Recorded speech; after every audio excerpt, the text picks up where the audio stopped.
বিশেষ পরিস্থিতির সরকার নির্বাচিত সরকারের বিকল্প নয়, তারেক রহমান। বিস্তারিত দেখুন অগ্রযাত্রা ডেস্ক রিপোর্টে।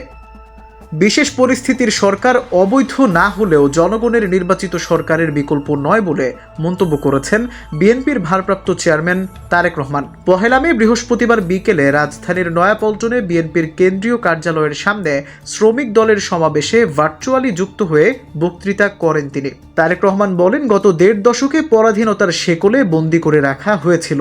সেই ফ্যাসিবাদের পতন হলেও জনগণের রাজনৈতিক গণতান্ত্রিক অধিকার পরিপূর্ণ প্রতিষ্ঠিত হয়নি। এজন্য মানুষ নির্বাচিত জনপ্রতিনিধির মাধ্যমে সরকারের কাছে দাবি পৌঁছে দিতে পারছে না। তিনি বলেন, বিশেষ পরিস্থিতির সরকার অবৈধ না, কিন্তু জনগণের নির্বাচিত সরকারের বিকল্প নয়। কেউ যখন একক ব্যক্তিকে অপরিহার্য মনে করে তখনই স্বেচ্ছাচারিতা তৈরি হয়। কোনো ব্যক্তি বা গোষ্ঠীর মনে যাতে ক্ষমতা ধরে রাখার ইচ্ছা না আসে, সেজন্যই নির্বাচন প্রয়োজন।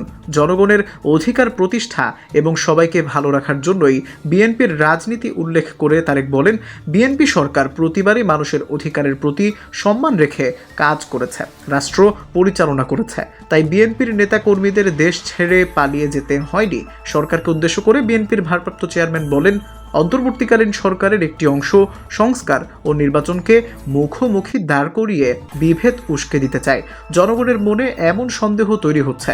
সুনির্দিষ্টভাবে আগামী জাতীয় সংসদ নির্বাচনের রোডম্যাপ ঘোষণা করুন, তাহলে জনগণের সন্দেহ কেটে যাবে। তিনি বলেন, দেশে এখন সংস্কার নিয়ে আলোচনা চলছে, কিন্তু গ্রামীণ অর্থনীতির চালিকা শক্তি শ্রমিকরা নির্বাচিত জনপ্রতিনিধি না থাকায় তাদের কথা বলতে পারছে না।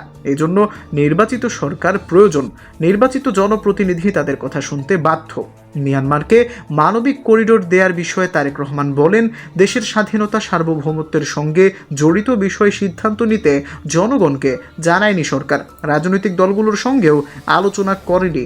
এমন সিদ্ধান্ত নেওয়া উচিত কিনা সেই বিতর্ক তুলতে চাই না। তবে করিডোর দেয়া বা না দেওয়ার বিষয়ে সিদ্ধান্ত আসবে নির্বাচিত সরকারের কাছ থেকে। তিনি বলেন, বিদেশিদের স্বার্থ নয়, দেশের মানুষের স্বার্থ নিশ্চিত করতে হবে। মিয়ানমার ভারত বা অন্য দেশ নয়, সবার আগে বাংলাদেশ। বৈষম্যহীন নিরাপদ গণতান্ত্রিক বাংলাদেশ বিনির্মাণ দেশের মানুষের আকাঙ্ক্ষা।